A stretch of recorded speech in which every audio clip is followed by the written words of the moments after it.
જે તમારું નામ? સોહન સાલવી. સોહન સર, તમે કેટલા વર્ષ થયા જીમ ટ્રેનર બનવાને અને શું શું એના અંદરમાં 12 વર્ષથી હું આ ફિલ્ડમાં છું. તમને મોટિવેટ કેવી રીતે કર્યા? કોણે કર્યા? મોટિવેટ એટલે હું 10th હતો ત્યારે મારા ફ્રેન્ડ લોકો જીમમાં જતા હતા, તેની સાથે હું જીમ જવા લાગ્યો. મારો કોઈ પર્પસ નહીં હતો આ ફિલ્ડમાં આવવાનો. અત્યારે તમારી એજ કેટલી છે? 29. તમે કેટલા સ્ટુડન્ટ તમારા નીચે આવીને ગયા અને કેટલા સ્ટુડન્ટ છે અત્યારે? 300 to 400 સ્ટુડન્ટ મારી પાસે હજુ સુધી આવીને ગયા છે અને બધાને એકદમ સારું ટ્રાન્સફોર્મેશન આપ્યું છે. 16 યર્સથી લઈને 50 યર્સ સુધીના મારી પાસે ક્લાયન્ટ આવ્યા છે અને બધાને એકદમ સારું રિઝલ્ટ આવ્યું છે. જેમ કે કોઈને કોલેસ્ટ્રોલ હોય છે, બ્લડ પ્રેશર હોય છે, જેની દવા જે ચાલતી હોય તે દવા પણ આપણે બંધ કરાવી દીધી છે. તમે આજે ટ્રેનિંગનું કામ ચાલુ કર્યું તો તમને કેટલું નોલેજ છે? કઈ કઈ સર્ટી તમારી પાસે છે? મારી પાસે 15 થી 20 હજુ સુધી સર્ટિફિકેશન હશે જે મેં સ્ટડી કર્યું છે આ ફિલ્ડનું.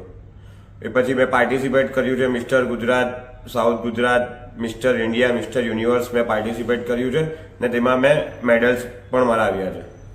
એમાં કેટલો તમારો રેન્ક આવ્યો? ફર્સ્ટ, સેકન્ડ, થર્ડ કઈ રીતે? એટલે તમે મિસ્ટર ગુજરાતમાં મારો ફર્સ્ટ રેન્ક હતો, મિસ્ટર યુનિવર્સ ઇન્ડિયામાં હતું તેમાં મારો 6th રેન્ક હતો.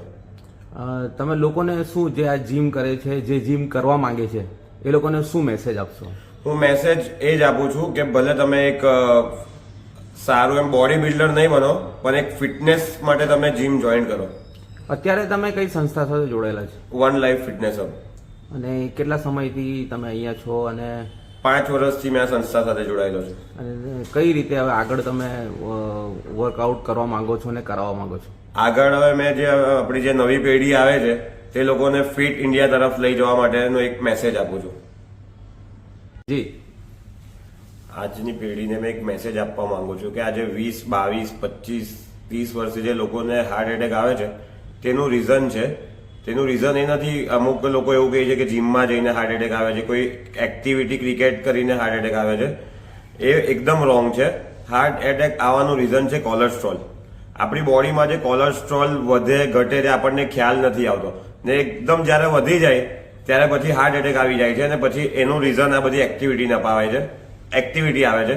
તો મારી આ યુવા પેઢીને એક જ મેસેજ આપવા માંગુ છું કે બોડીનું ચેકઅપ કરો, યરલી એકવાર ચેકઅપ કરાવો અને હેલ્ધી ફૂડ ખાઓ ને કોઈ પણ એક્ટિવિટી જોઈન કરો. તેના લીધે તમે ફિટ રહેશો.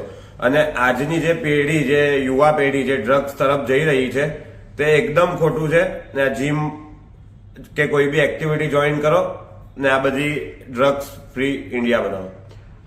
સર, કેટલાક લોકો જ બોડી બનાવવા માટે સ્ટેરોઇડ જેવા ઇન્જેક્શન ને ટેબ્લેટ્સ લેતા હોય, એ બાબતે શું કહેવા માંગે છે? એ બાબતે એકદમ એક ખોટી વસ્તુ છે.